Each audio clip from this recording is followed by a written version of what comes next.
Perkenalkan, nama saya Ismail Gultom, saya berasal dari kelas 10 PES 2 SMA Negeri 3 Tartung.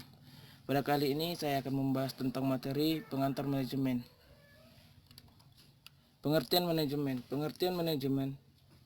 Manajemen adalah seperangkat prinsip yang berkaitan dengan fungsi perencanaan, pengorganisasian, pengarahan, dan pengendalian, dan penerapan prinsip-prinsip ini dalam memanfaatkan sumber daya fisik, keuangan, manusia, dan informasi secara efisien dan efektif untuk mencapai tujuan organisasi. Kedua, pengertian manajemen menurut para ahli. 1. Van Vliet dan Peterson. Van Vliet dan Peterson mendefinisikan manajemen yaitu serangkaian kegiatan yang diarahkan pada pemanfaatan sumber daya secara efisien dan efektif dalam mengejar satu atau lebih tujuan. Kedua, menurut McKinson, Mosley, dan Peter. Menurut McKinson, Mosley, dan Petrie, manajemen memiliki arti bekerja dengan memanfaatkan sumber daya manusia, keuangan, dan fisik untuk mencapai tujuan organisasi dengan melakukan perencanaan, pengorganisasian, memimpin, dan mengendalikan fungsi.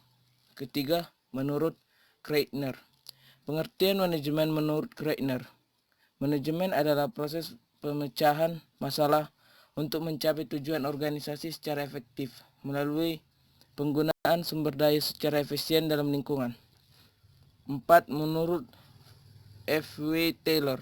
Menurut Taylor, manajemen merupakan seni mengetahui apa yang harus dilakukan, kapan harus dilakukan, serta melihat bahwa itu dilakukan dengan cara yang terbaik.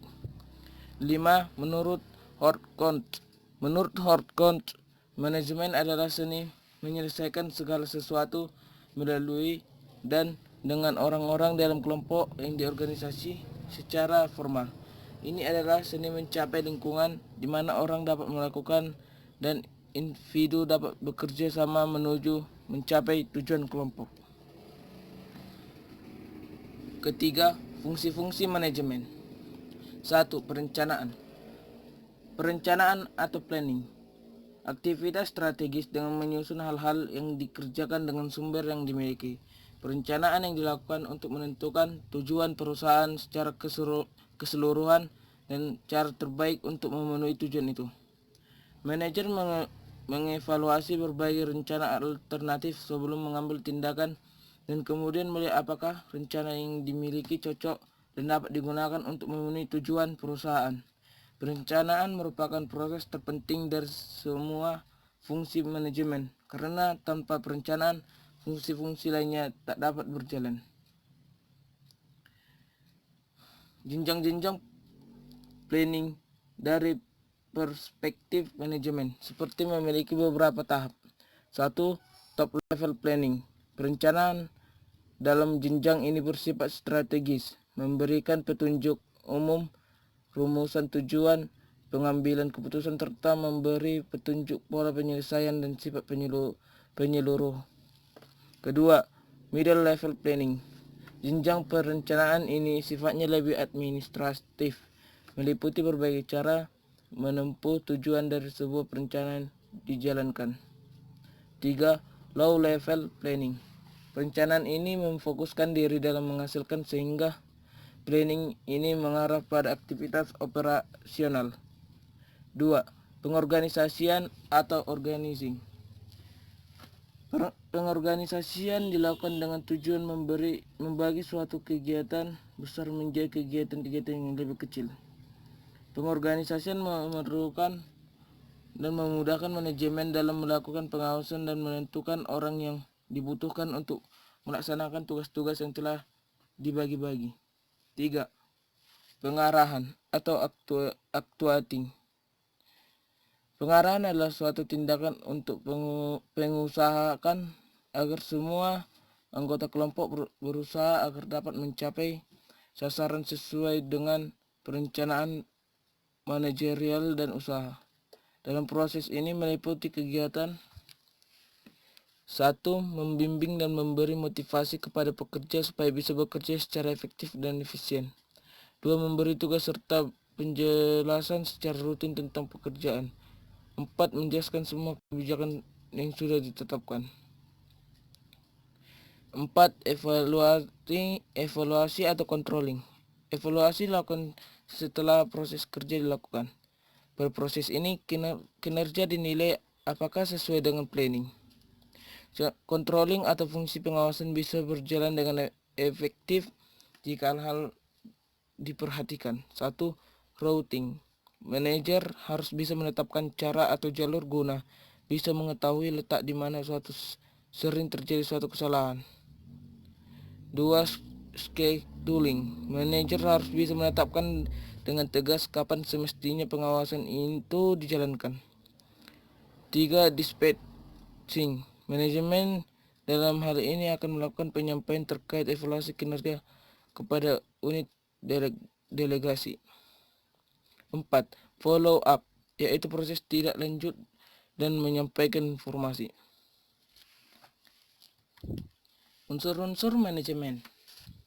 Sumber daya manusia atau SDM. Sumber daya manusia menjadi hal yang sangat penting dalam semua manajemen. Perusahaan akan memiliki manajemen yang baik ketika memiliki sumber daya manusia yang mumpuni, karena mereka yang menyusun tujuan hingga melakukannya agar mencapai tujuan itu sendiri.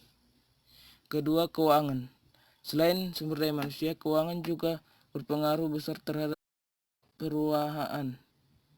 Dengan keuangan itu, segala kegiatan yang sudah disusun sesuai rencana bisa dijalankan dengan baik, sehingga perusahaan akan lebih mudah untuk menjalankan material atau bahan baku. Sebuah perusahaan sulit untuk bisa menjalankan jika ada bahan yang digunakan dalam proses produksi. Jika bahan yang digunakan baik, produk yang akan dihasilkan bisa berkualitas bagus. Keempat, mesin. Untuk memudahkan pekerja dalam menyelesaikan pekerjaannya, unsur mesin memang sangat dibutuhkan. Nantinya efisien. 5. Metode. Metode bisa diartikan sebagai cara yang digunakan dalam pelaksanaan kerja. Sebuah metode yang baik selalu mempertimbangkan hal. Keenam, pasar.